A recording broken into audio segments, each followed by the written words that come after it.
역대상 14장 1절에서 17절 말씀. 두로왕 히람이 다윗에게 사신들과 백향목과 석수와 목수를 보내 그의 궁전을 건축하게 하였더라. 다윗이 여호와께서 자기를 이스라엘의 왕으로 삼으신 줄을 깨달았으니 이는 그의 백성 이스라엘을 위하여 그의 나라가 높이 들림을 받았음을 알미였더라. 다윗이 예루살렘에서 또 아내들을 맞아 다윗이 다시 아들들과 딸들을 낳았으니 예루살렘에서 낳은 아들들의 이름은 삼무아와 소밥과 나단과 솔로몬과 이팔과 엘리수아와 엘벨렛과 노가와 네벡과 야비아와 엘리사마와 브엘랴다와 엘리벨렛이었더라.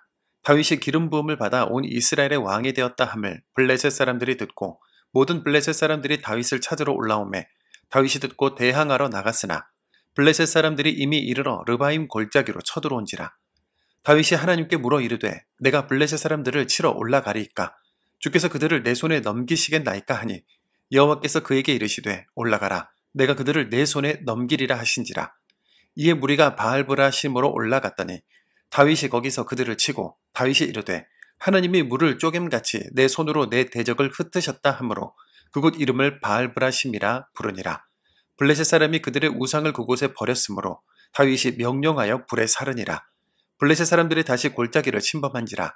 다윗이 또 하나님께 묻자온데 하나님이 이르시되 마주 올라가지 말고 그들 뒤로 돌아 뽕나무 숲을 맞은편에서 그들을 기습하되 뽕나무 꼭대기에서 걸음 걷는 소리가 들리거든 곧 나가서 싸우라. 너보다 하나님이 앞서 나아가서 블레셋 사람들의 군대를 치리라 하신지라. 이에 다윗이 하나님의 명령대로 행하여 블레셋 사람들의 군대를 쳐서 기브온에서부터 게셀까지 이르렀더니 다윗의 명성이 온 세상에 퍼졌고 여호와께서 모든 이방 민족으로 그를 두려워하게 하셨더라. 아멘. 역대상 14장은 13장의 법궤 운반 실패 이야기와 15장의 성공 이야기 사이에 위치하고 있습니다. 이 구조는 단순한 역사 기록이 아니라 하나님과 함께하는 신앙인의 본질을 강조하려는 신학적 의도가 담긴 배치라고 할 수 있는데요. 같은 본문 사무엘하 5장에서는 다윗의 정치력을 부각시키는 데 반해 역대기 기자는 이 사건을 하나님과의 교제 속에서 형성된 다윗의 신앙과 순종으로 조명합니다. 본문을 보면 두로왕 히람이 사신들과 자제, 기술자들을 보내어 다윗의 궁을 건축하게 했는데요. 이 외교적 호의는 다윗이 주변 나라들로부터 인정받는 강력한 왕이었다는 것을 증명하죠. 2절입니다. 다윗이 여호와께서 자기를 이스라엘의 왕으로 삼으신 줄을 깨달았으니 이는 그의 백성 이스라엘을 위하여 그의 나라가 높이 들림을 받았음을 알미였더라. 그러나 다윗은 쉽게 교만해지지 않았습니다. 나를 세우신 분은 하나님이신 줄 깨달았다. 그래서 나는 그의 백성 이스라엘을 위한다는 이 짧은 고백으로 알 수 있는 것. 다윗은 자신의 높아짐을 하나님의 역사와 은혜 주심으로 해석했고 그 목적 또한 자기 자신이 아닌 백성의 유익으로 돌려야 한다는 것을 알았던 거죠. 이것이 바로 하나님이 높이시는 사람의 합당한 태도입니다. 하나님의 사람은 어떤 경우에도 자기 자신에게 초점을 맞추지 않습니다. 높아졌다고 교만하지 않고 낮아졌다고 낙심하지 않으며 오히려 하나님의 뜻과 백성을 위한 사명에 자신을 위치시키는 겸손한 인식. 바로 이것이 하나님이 함께 하시는 사람의 신앙적 자세죠. 이어서 예루살렘에서 가정을 이루고 자녀를 낳는 장면은 다윗의 번영을 상징하는데요. 이 또한 하나님이 그를 확장시키시는 증거이기도 합니다. 그런데 큰일 났습니다. 다윗이 통일 이스라엘의 왕이 되었다는 소식을 듣고 블레셋 사람들은 즉시 르바임 골짜기로 쳐들어왔는데요. 사울을 피해 도망다닐 때 다윗을 거둬줬더니 이제 자신들을 배신했다고 생각한 겁니다. 이는 단순한 전쟁이 아니라 하나님이 세우신 왕권에 대한 도전이며 다윗의 실질적 리더십이 시험받는 순간이었죠. 다윗은 여기서 초대왕 사울과 결정적인 차이를 보이는데요. 10절, 다윗이 하나님께 물어 이르되 14절, 다윗이 또 하나님께 묻자온대.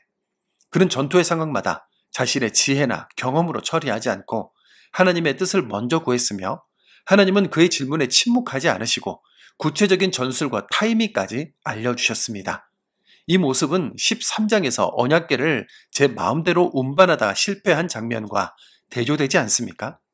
그때는 하나님의 방법을 묻지 않고 자기 뜻대로 움직였다가 실패했지만 지금은 하나님께 묻고 그 명령대로 철저히 순종했기에 승리할 수 있었던 겁니다. 17절입니다. 다윗의 명성이 온 세상에 퍼졌고 여호와께서 모든 이방 민족으로 그를 두려워하게 하셨더라. 이 구절은 단순히 다윗의 위대함을 찬양하려는 것이 아닙니다. 역대기 기자는 17절을 통해 하나님의 함께 하심이 다윗을 높이셨고 그로 인해 이방 민족들까지도 하나님을 경외하게 되었다는 영적인 연배를 보여주고 있습니다. 그래서 우리는 오늘 본문을 묵상하면서 다윗의 승리만을 보아서는 안 됩니다. 그는 실패 이후에도 하나님께 묻기를 포기하지 않았고 높아졌을 때에도 그것이 하나님의 은혜임을 고백했으며 승리를 경험할 때마다 자기의 공로가 아닌 하나님의 역사로 해석했습니다. 오늘 우리가 붙들어야 할 신앙의 태도도 바로 이것 아니겠습니까?